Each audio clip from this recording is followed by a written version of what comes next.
Good afternoon, everyone. Welcome to ScubeTV. We usually see many people, many families in the stress and during the tough times. And there is one organization in particular. They work on people whose families are affected by the returned citizens or people who got incarcerated. So we have Miss Ann Edenfield Sweet with us from uh, Wings for Life.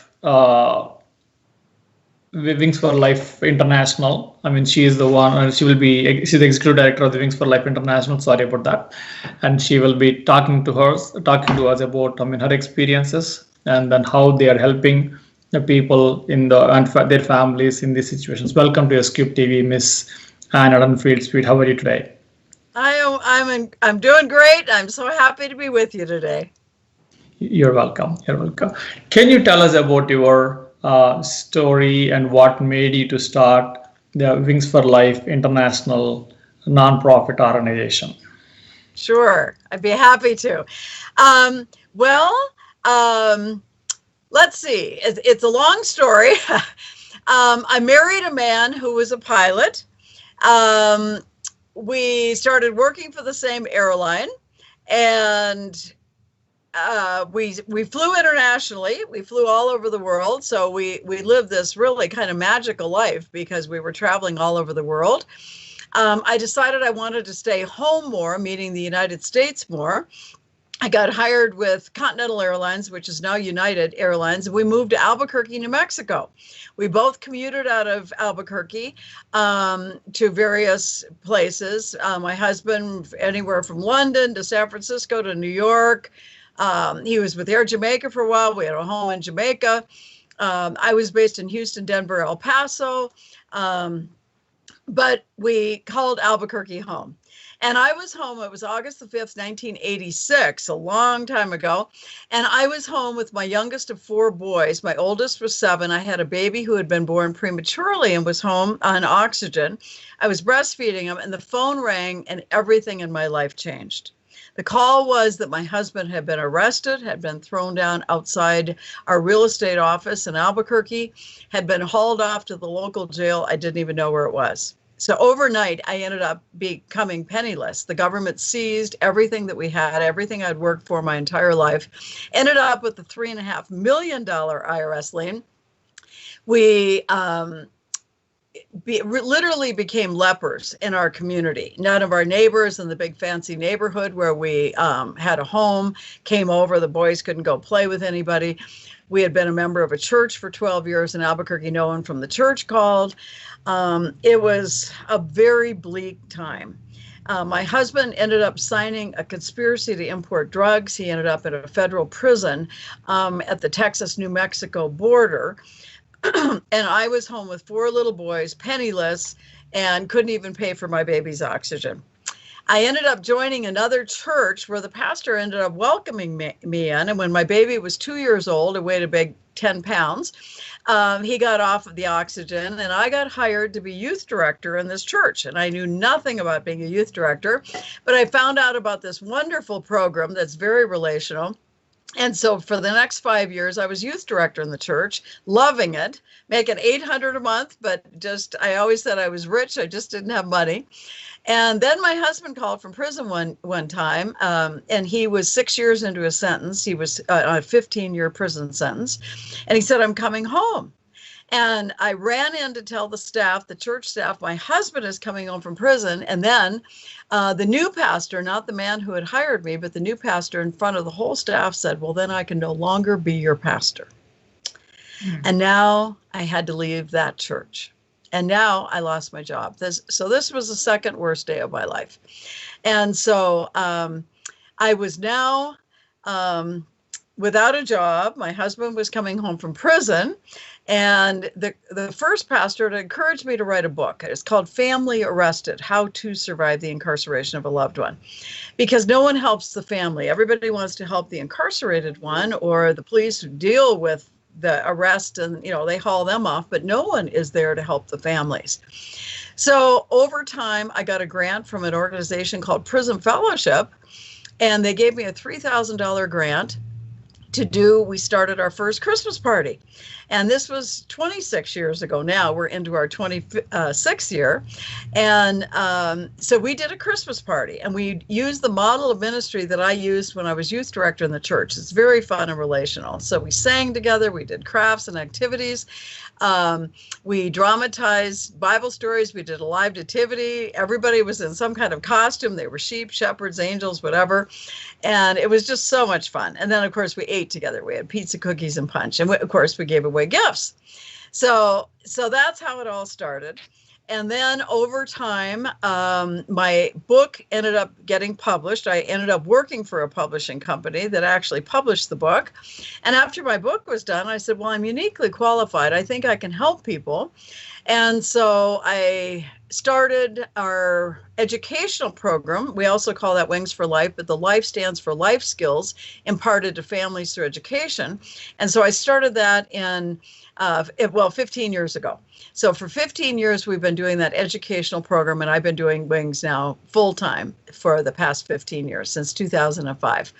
And so now we've done work. I've done work in 20 states in the United States. I've been all over India. I know you're from India.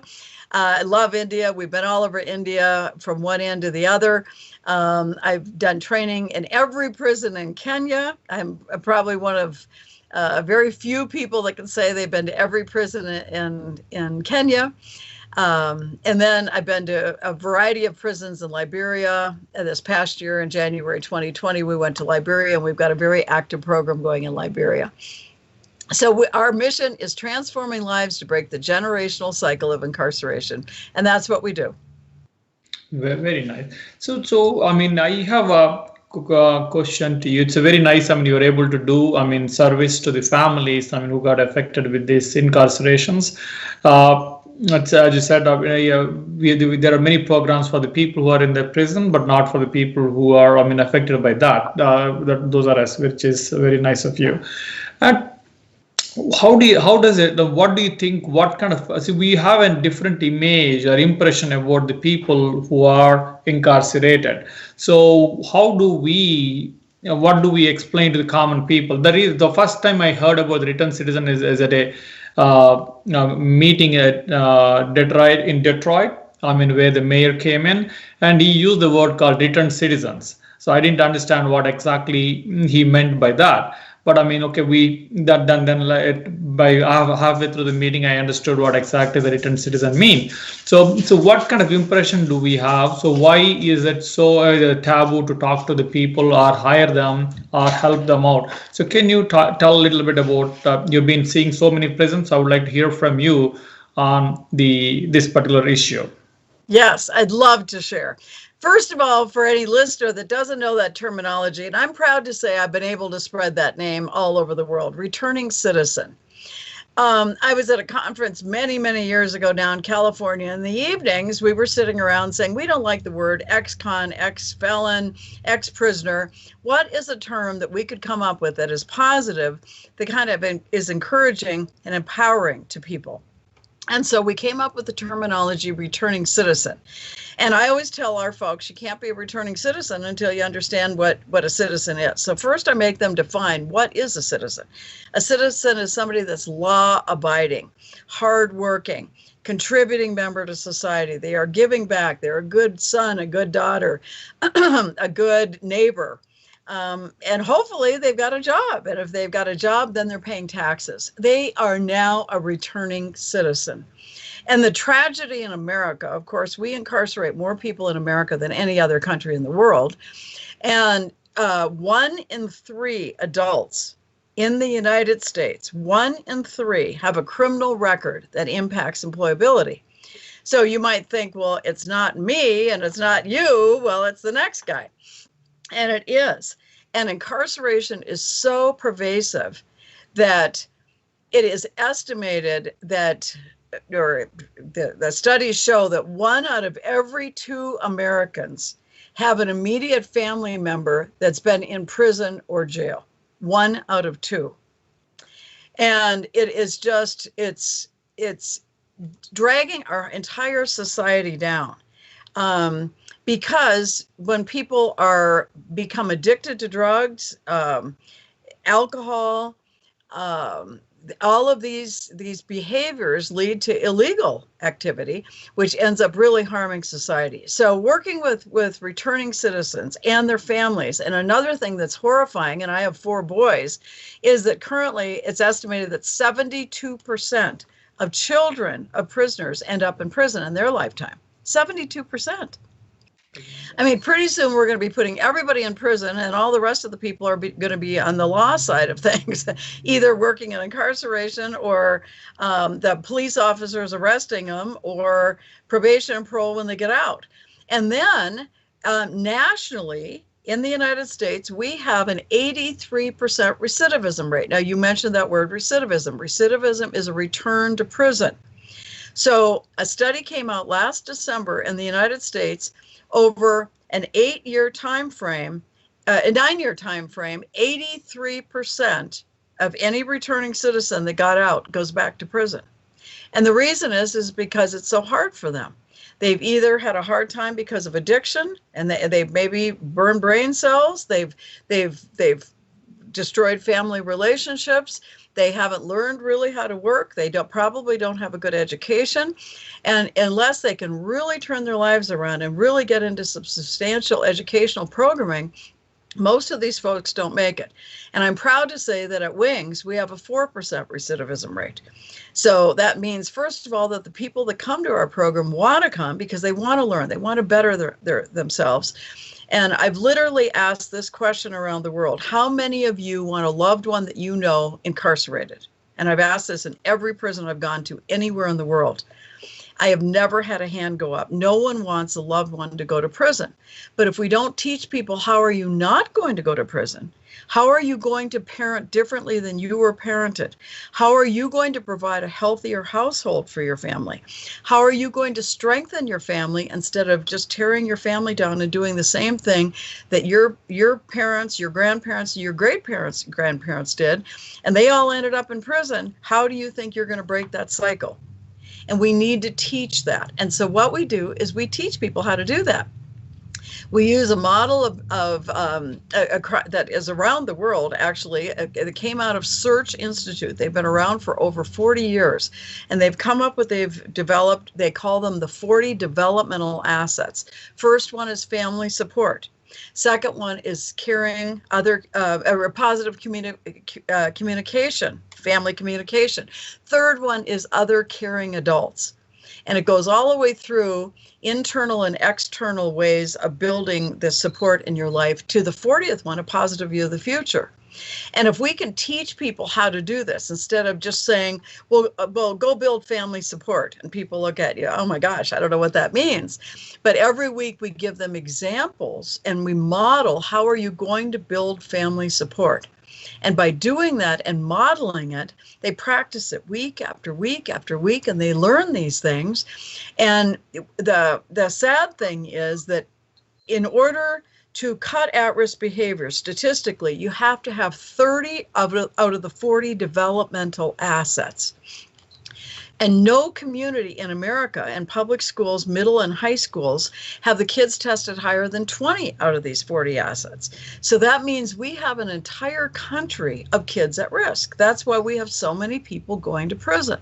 That's why the addiction rate, the early pregnancy rates, all of these problems are hitting us because we've lost the sense of family, and we've lost the sense of how do we work together as our family and teach and educate our families.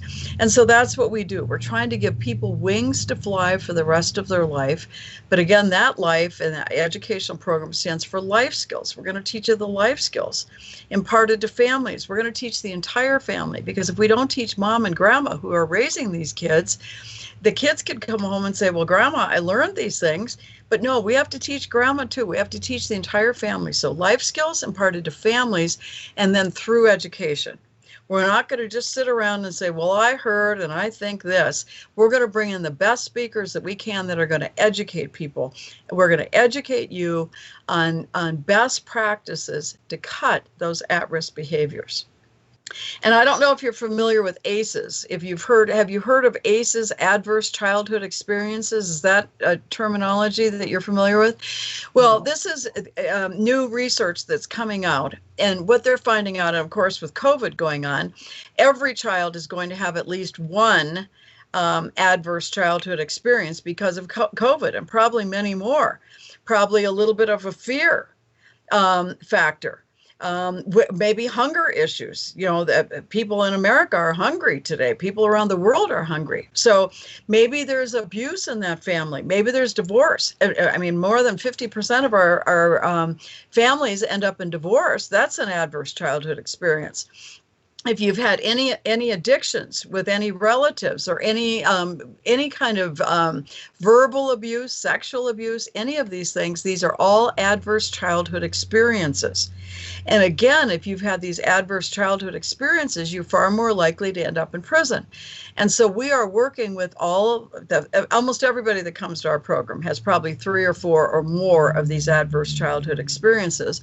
So again, we're trying to teach them these positive ways that come out of Search Institute's developmental assets, and we teach them how now are we going to break that cycle. How are we going to teach you these best practices that are going to combat and try to, we can't take away the adverse childhood experiences that anybody had in their lives. We can't take those away.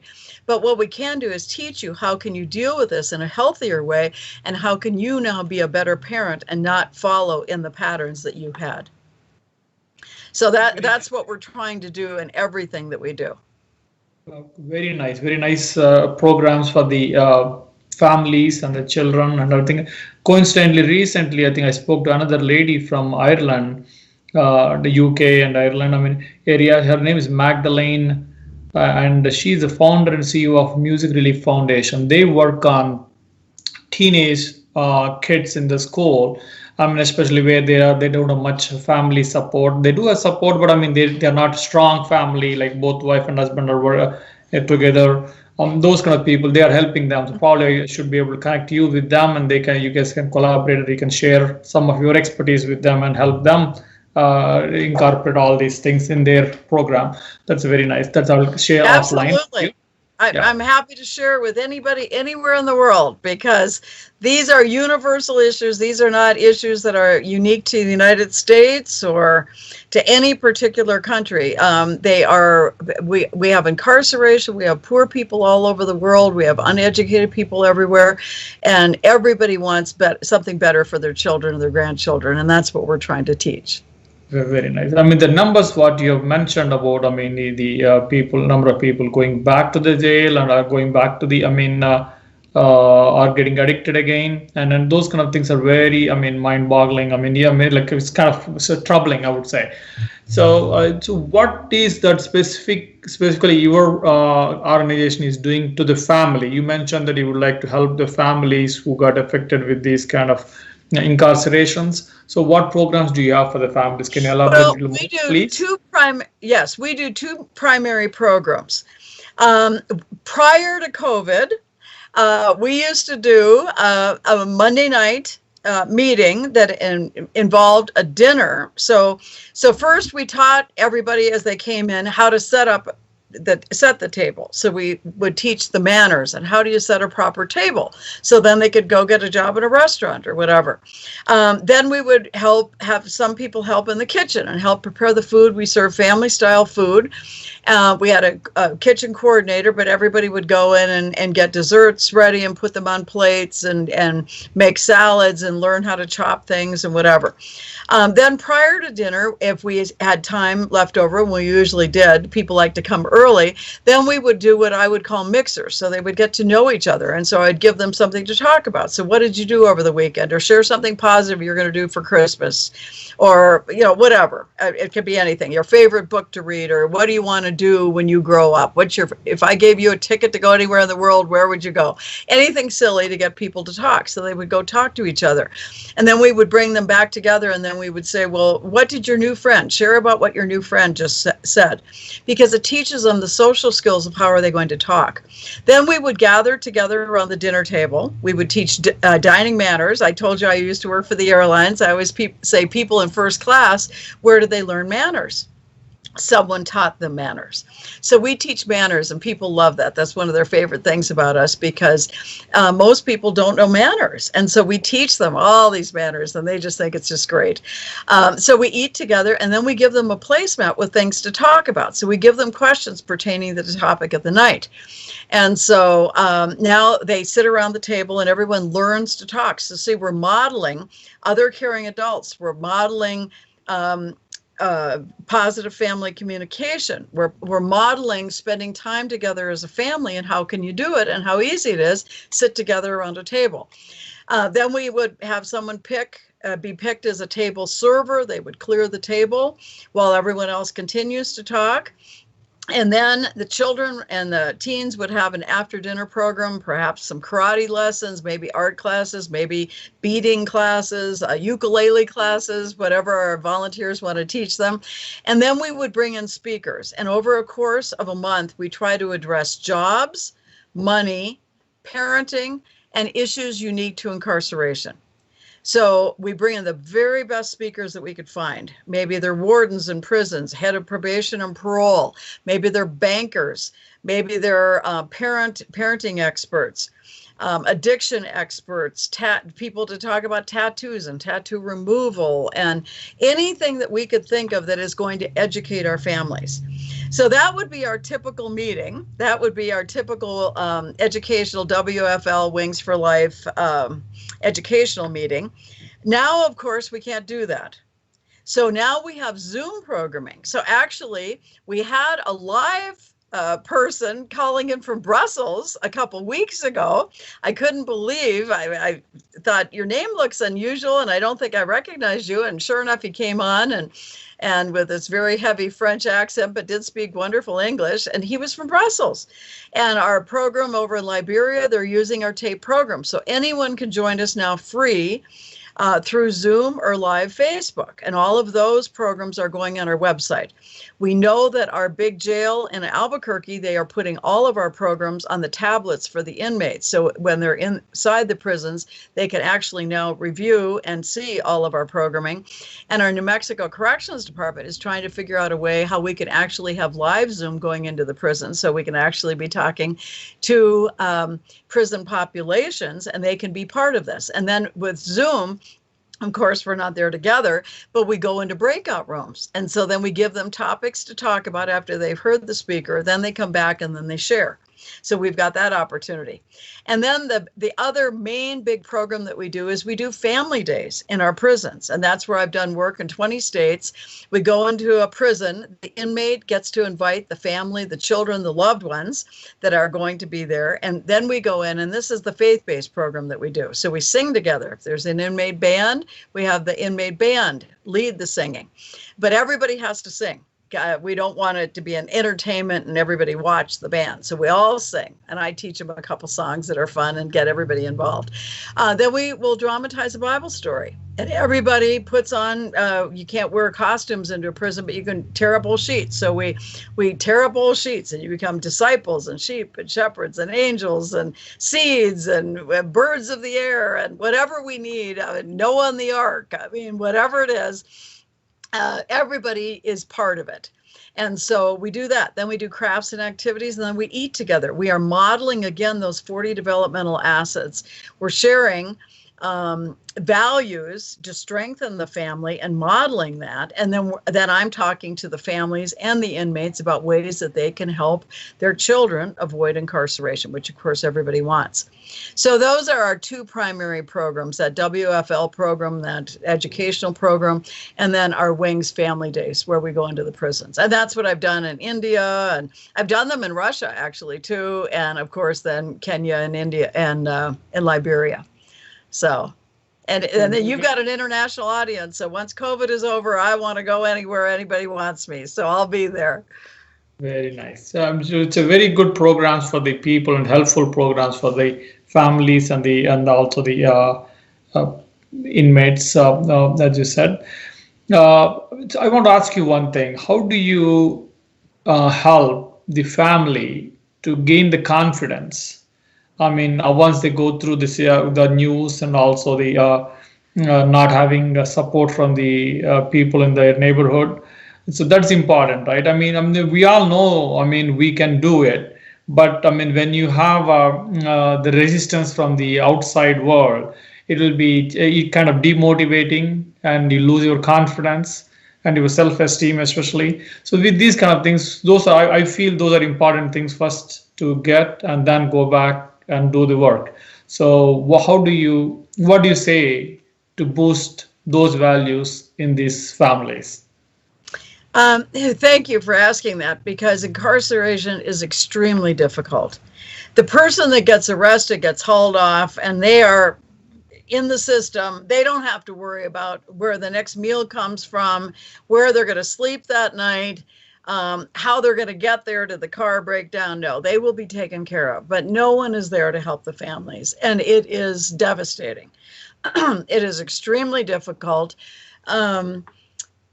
And so what I try to do is just try to be an encouraging bright light for our families. I have talked to people literally all over the world. That's why I wrote the book, Family Arrested, How to Survive the Incarceration of a Loved One. And some people have said that just reading a book, realizing they aren't alone, when somebody gets arrested, you don't go around and say, oh, and somebody said, well, where is your husband today? Oh, well, he's in prison. Yes, he just got hauled off to prison for 15 years. That's not the kind of thing that you're going to talk to anybody about. And so it's very embarrassing. It's the kind of thing you want to hide. You're ashamed of it. And when people think about somebody in prison, they kind of lump all prisoners together. They're all drug dealers. They're all drug addicts. They're sex offenders. They're thieves. They're bank robbers. They chop people up and bury body pieces all over. They lump that word prisoner all together. And what happens for families of prisoners is they think of us that same way. So, for instance, that first church, I'm sure they didn't know what to do with me. Oh my gosh, how am I going to talk to this lady? And when somebody dies, it's hard enough to talk to somebody when somebody dies. A death in the family is a very difficult thing to talk about in a healthy way. Well, incarceration, no one knows what to say. So they don't say anything.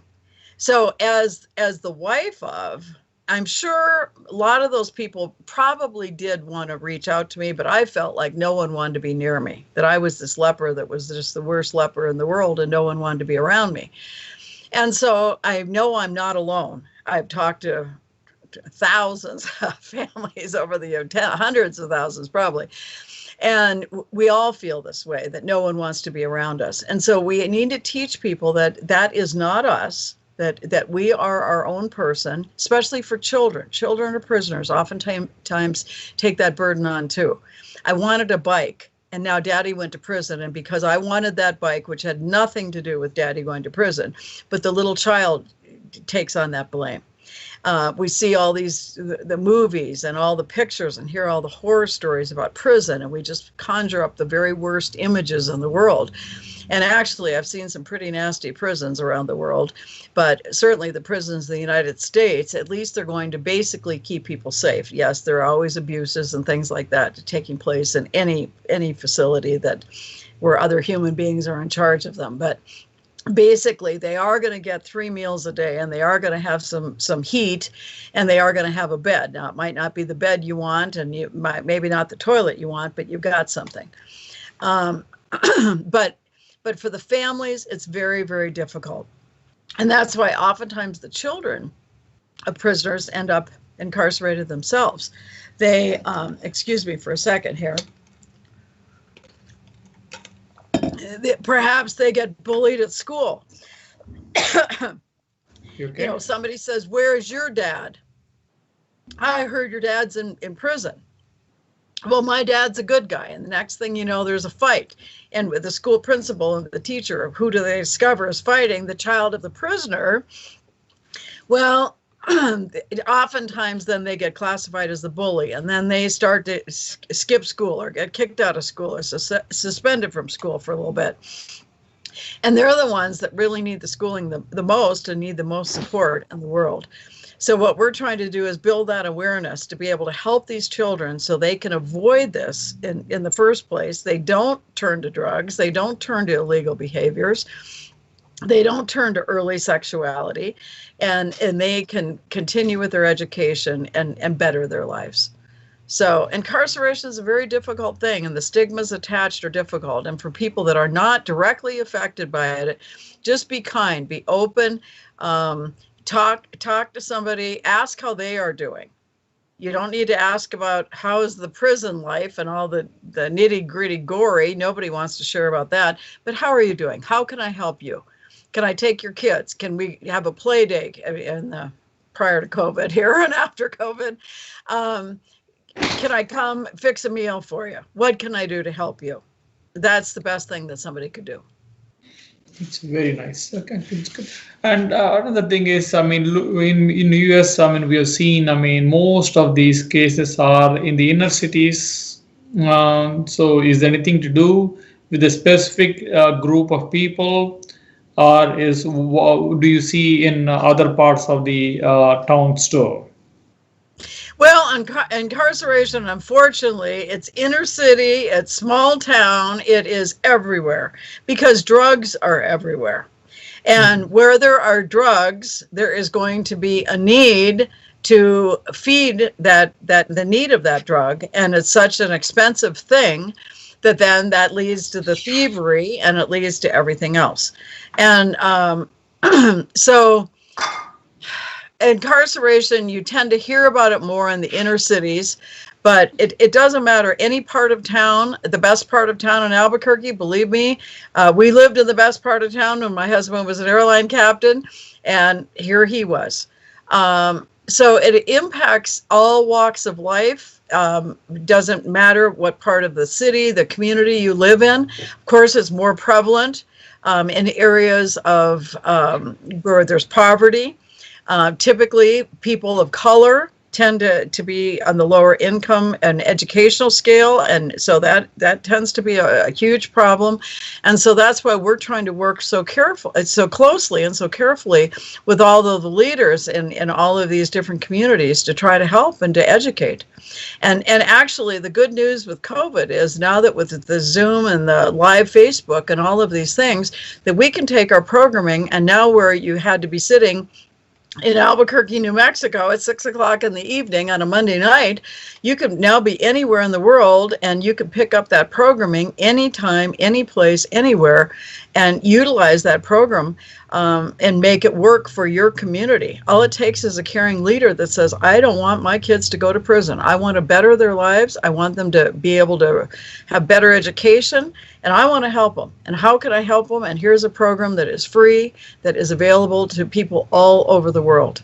And we just hope people will start really utilizing this programming. Very nice. I mean, good. I mean, you're helping out many families and many people around the world. That's very nice. And fundamental, another thing, what I see is, I mean, when you have usually when we are under stress, let it be financial stress, or let it be emotional stress, or stress in the relationships, those things. I mean, our mind doesn't work the way when we are normal or when we are disciplined enough. So with these families, it will be, I think fundamentally that is another challenge is, I mean, they will not be able to stay. A caseworker can go, or a nonprofit can go and talk to them and work out a program and give them a schedule where they can work, and they come out of the problems they are in, they can come back to the regular track. But the challenge for them is sticking to the plan is not that easy. I mean, we can lay down the path, but so what kind of programs do you have for these people? Because that is the main thing. I mean, because there is no even ourselves, I mean, people with the education and a little bit of money, I would say, it's sometimes it will be hard for us to be in a right state of mind all the time. And so for these people, and especially young guys, teenagers, it would be challenging. So if they need specific program where you can help them stay off the bad things and be on the right Yes, path. actually, we have an agreement with our juvenile probation department in our county and a county south of us, and we're hoping it'll go statewide soon, that if juvenile offenders, those that are first getting into the system, come to our program and they come 5 times, that they're going to close their case. Because we know that if we could start working with them at an early age, if we can catch them when they're just starting to tag, they just have just skipped school just enough, and they did something minor out in the community, but enough to get into juvenile probation. So if we can catch them, because see, we're not only catching them, now we're catching their caregiver. Because now the caregiver knows there's something going on here with this child of mine. And they don't want them to end up in the prison system. No one wants their loved one to end up in the prison system. So everybody wants something better for them. So if they could come, now again, they have to want it. Now, if you don't want it, nothing is going to help. And it's just like somebody that's an addict. If they don't want to make change, if they don't want to get off the drugs, if they don't want to get off the alcohol, if they don't want to make that change, no one's going to do it for them. It has to be something that they want to do. But when people are determined, I'm not going to have my children follow into this pattern of incarceration, and they come to us, we are going to teach them. And we're going to teach them in a loving, kind, compassionate way. We are going to learn together. Everyone has a life story. Everybody has something that's going to benefit somebody else. Maybe it's my difficulty of what I went through when my husband went to prison, but I can help somebody else. Somebody else maybe actually did go to prison, but how did they make it when they got out? How did they get out and now they are surviving? And we bring in the returning citizens all the time to share their stories. How did they become successful? And by working together, by encouraging, by training, by educating each other with things that have worked, and also things that didn't work, because sometimes we learn by our mistakes too. I certainly did. What didn't work, and by combining all of those efforts, we can start to benefit and make change and really impact the children and the adults too, because no one wants to go back to prison. I haven't met anybody that says, I just got out and I can't wait to go back.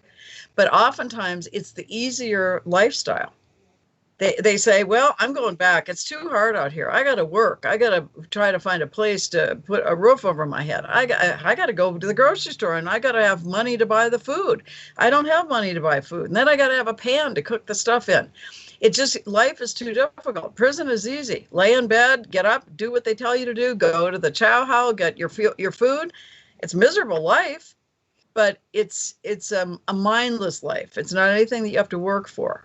So the people that come to us are the ones that do want to make change, that are recognizing that if they don't make change, that they're either going back to prison or their children are, and they don't want that for themselves. And then by modeling, by training, by over and over repeating these things and bringing in all these speakers, people learn and they make change and they stay out and they're so proud of themselves. And we can teach them how to do it. And I lived on so little money that I am a master at how to stretch a dollar. And so I love to teach people how to really maximize that penny or that nickel or quarter. And we teach people how to do that. And by teaching that empowers them. And now they feel like they can make it. And they do. And our folks do make it. Very nice. Like I said, we only have a 4% recidivism rate. So we're very, very proud of that. And none of our kids that have come to our program 10 times or more, if they've been in school, they haven't turned up to be pregnant teens. They haven't dropped out of school. Not any of our kids, because they know that the people that care about them and are encouraging them. And so that's what it's all about, encouraging and training and educating. That's very nice, very nice. Yeah, you brought another point. I mean, the teenage moms or a teenage pregnancy.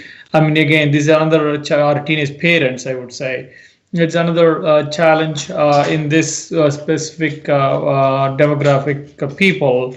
Like, I mean, because they don't have anybody to take care of them or love them or give attention. So these kind of things cause them to get into the bad relationships and then and mess up their lives. So what kind of programs do you have for these people I mean, do you try to avoid, or will you kind of get into once some cases maybe you may be able to avoid, some cases you may be able to take care of once they are into the problem. So do you Well, have any? it's all what I've discovered is all about educating at an early age and trying to giving them hope. You know, that 40th asset, positive view of the future. Do they have a view of the future? If they think I'm going to be just like mom or just like dad, and I'm going to prison, and uncle and grandpa and great grandpa, if that's what they're aspiring to, they're not going to do any better. But if they get the dream of I can, and we don't always be pushing college, but I can go to college, or I can be, I love cars and I can fix cars. My gosh, car repair people make a whole lot more money than I do working in the nonprofit world. I love to be a plumber. I want to be a contractor. I want to build things. I want to do things. You don't have to go to school and have a PhD to be able to do all these things, but to live a fulfilled life. So what we try to do is encourage these children right off the bat that you don't have to follow in the patterns of your family members. And most of the people, the family adults that are bringing them, are trying to encourage them. They want something better for their kids because they know that everybody in their family has gone to prison, and maybe grandma is a 40-year-old great grandma. We've got 40-year-old great grandma. So how old was she when she had her first child? And then we've got to teach her how to be a better parent, because now she's raising her great grandchildren or grandchildren, and she never even knew how to be parented in the first place. So we have to teach her. So it's this combined effort of working with the entire family and strengthening everybody and teaching them, and with modeling behaviors. How do we eat together? How do we treat each other with respect? How do we listen to one another? That's why all of the activities that we do, and of course through Zoom, you can't do all of those things, but even in a breakout room, we make sure that we give everybody time to talk in the breakout room. We want to listen and hear what you have to say, because they have something of value. Little 3-year-old junior has something of value to say. So when we sit around the dinner table, we're going to listen to that 3-year-old. We're going to listen to great-great-grandma that brought him too. So it's just modeling that, because so few people have had that kind of healthy upbringing. And what I found out later when I discovered these 40 developmental assets is I grew up in a household where I had the 40 developmental assets. I had parents that loved me. I was in all kinds of activities where I was nurtured and supported by other caring adults. I was involved in a faith community. I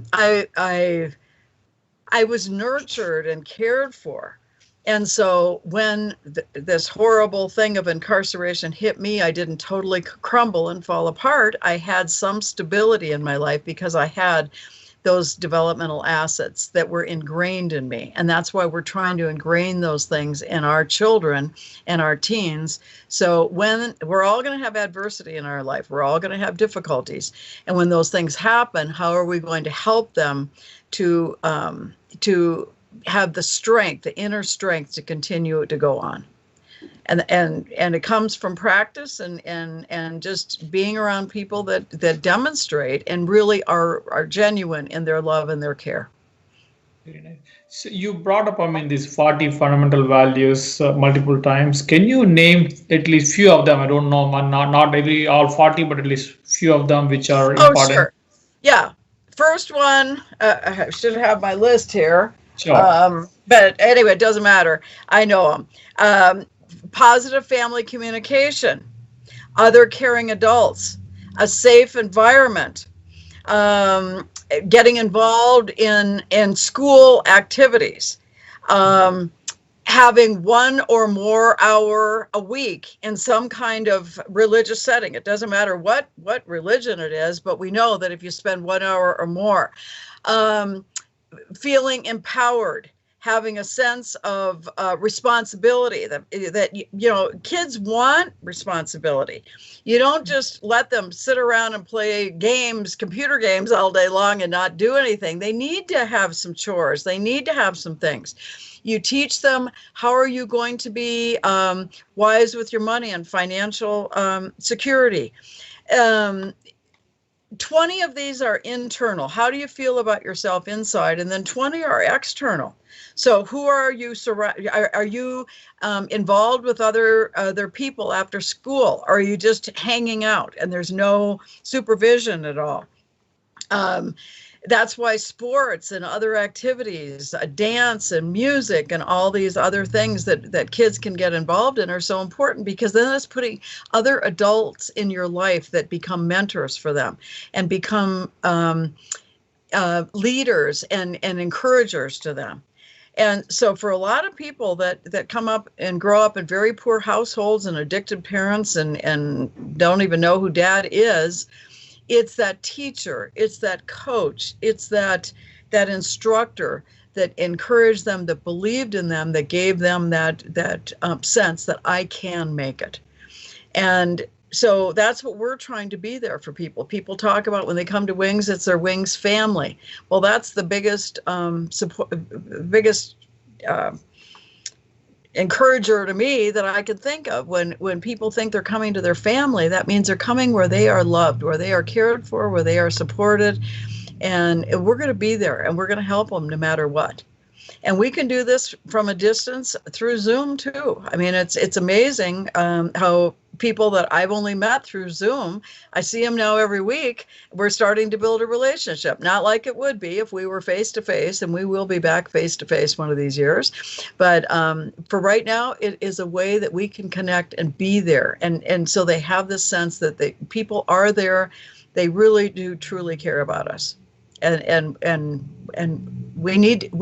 we all need people like that in our lives, every single one. I'm sure you've had mentors and people that have cared about you, probably your parents that were there and encouraged you, maybe now a wife or children, but we all need those people in our lives. And so we need to find those people. And sometimes in some of these very unhealthy families, it isn't a parent. Maybe it is that teacher or somebody else, and we need to find those people for our folks. So that's what we try to do. Very nice, very good points. I mean, for anyone, I would say, but not only for the families which are stressed out, even for in general. I mean, public, these are very valuable points. Do you want to share any stories, in particular? I mean, which kind of touched your heart and our whole society, your organization, who you guys have helped? And I'll share a new one. I've got thousands of stories, but I'll share a new one. We just did on Saturday our Christmas toy pickup. And so it was being announced on a local radio station to donate toys and where to drop them off and everything. And this girl, Bethany was her name, heard this radio station and said, aha, I think I want to go volunteer with this organization because my dad was in prison. And when I was 7 years old, this is 20 years ago now, when I was 7 years old, my mom took me and my sisters and we went to a Wings family day. And they ended up giving us Christmas presents, and we decorated cookies, and we had so much fun. And all these people, they were so nice to us, and it just made all the difference for us. And I asked her to write this up for me because I thought I don't want to misinterpret her words or put words in her mouth that she didn't say. And she said she saw her mom smile at the Wings family day. And she said she hadn't seen her mom smile in a long, long time, and her mom was actually happy. And so it just touched my heart so much. So here is a new volunteer 20 years later, 7 years old when we touched her. And then she was proud to tell me that none of her siblings have ended up in prison, and she hasn't either. So she's not falling in that pattern. And that she said the only thing that she's gotten is one speeding ticket, and that's all she's had any dealings with the law.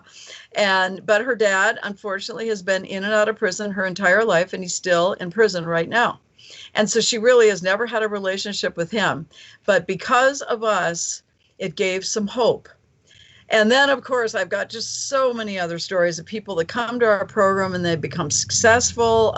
We've got one of our board members who spent 33 years in prison. And he got out and he came to our program right away. I'd heard about it. He's now one of our board members. He learned to fix everything in prison. I share his story in every prison I go to. He learned in 33 years how to be the ultimate handyman, how to fix plumbing, how to paint, how to texture, how to do floors, how to do heat, how to do, you name it. And so he came out and he started this very fancy handyman's company. And because who's going to hire a guy that's been in prison for 33 years? And I was one of the first to hire him because I got to know him. And he said, well, just pay me whatever you want. So people could pay him $1 an hour or $10 an hour or whatever. I think Gary's now making at least $50 an hour. And then, of course, he started building up, asking people, would you write a little review about what I did? And of course, I told other people, and then they told other people and told other people. And now he has like 300 customers. I can't ever even get him to come to help me because he's so busy helping everybody else, which is just fine. But, people, he came out, he was law abiding. He was hardworking, honest as the day is long. People give him his keys. I gave him the key to my house. Go in here, Gary, lock it up when you leave. I trust him. And he has proven himself over and over again and is very successful and has a very successful business now. So, I mean, there are just so many stories, so many times in prisons. In India, you're from India, and this was actually in Bangalore, I think. And I remember going into a juvenile facility, and we do pizza in America. Pizza, cookies, and punch. It's very easy. You could bring it in. But the leader in Bangalore said, these kids, they didn't think it ever tasted ice cream. And I said, never had ice cream. And so I'd never seen, it was like a thimble size. You know what I'm talking about because you're from India, but a tiny little container, probably no bigger than like a quarter, and probably very, very tiny. And so this leader went out and we bought ice cream to bring into these kids. And here they were, and most of them were just, they were thieves on the street. That's how come they got picked up, because they were pickpockets and maybe dealing drugs or something. And they were all tiny because they were so malnourished, and they looked like they were, probably 6, 7, 8 years old, and they were teenagers. They were so tiny. But to see these kids getting this little kind of like a Dixie cup, but a fraction of a Dixie cup, and putting in this little wooden spoon in a little, it wasn't a spoon, it was tiny little stick really to put in, and to taste that ice cream and to have them just savor the cold in their mouth. They had never tasted anything like that. And so that was just a really wonderful memory that I have of bringing just a little bit of joy in to that particular prison there with all of those kids. And I've seen some pretty bleak prisons around the world, but if we could bring some joy and some happiness and some hope, and that the knowledge that they don't have to have that be their life, they can get out. They could work hard. They should take advantage of every program that comes into a prison. They should try to learn from each other. They should teach each other how to read, teach each other math, teach each other any art skills, anything that they can do while they are in prison, instead of just sitting there and letting every hour of the day pass by into another day, into another month, another year. That's just a waste of a lifetime. But to maximize every day of wherever they are in their life, and to try to use it to better themselves, and they will, and they'll get out and they'll be successful. Because if they have that drive and that desire to have that positive view of the future, we will help them get there. And that's the ultimate goal for us, is to you get out and stay out and just help us keep more people out. We don't want anybody going back to prison. Very nice. Any final words to the audience about your program? Well, or I'm how just someone very would like grateful. Yeah, I'm very grateful to you and this opportunity to be able to share it, because you've got an audience that I certainly don't have. They could go to our website. It's Wings Fly. So I like to say this. It's Wings Fly, but the fly is For Life International. So it's FLI, but the abbreviation is wingsfly.org. and they can see everything that we're doing. They can go to our prison programming. They can go to our community educational programming. Anybody anywhere can take that information and run with it. They could call me. I answer my cell phone all the time. I'll give my cell phone out right now. It's area code 505-554-6698. And I'll repeat that if somebody's listening. 505-554-6698. And I will be happy to reach out to anybody anywhere in this world. Anybody that's hurting and doesn't think there's hope, there is hope. I'm a proof positive there is hope out there. Those of us with incarcerated loved ones can make it. None of my 4 boys, thank heaven, are in prison. And I hope that none of them ever got there, except to go with me into prison to do more family days and more educational programming. And if anybody is out there and you want to start a program like this in your community, give me a call, because there is a need anywhere and everywhere in the world. Big communities, small communities, inner cities, Bombay to Moscow to New York City to Albuquerque, New Mexico, Detroit, Michigan, where you are. It doesn't matter. There is a need everywhere, and we can help. And we are all human beings, and we are all children of God. And I believe that God wants the best for all of us, and that's what I want for everybody too. So thanks to anybody that's listening to this, and reach out to me and I'll help you in any way I can. Thank you very much for coming on the show, and wish you all the best in whatever you do. And thank you. Thank you so much. Bless you.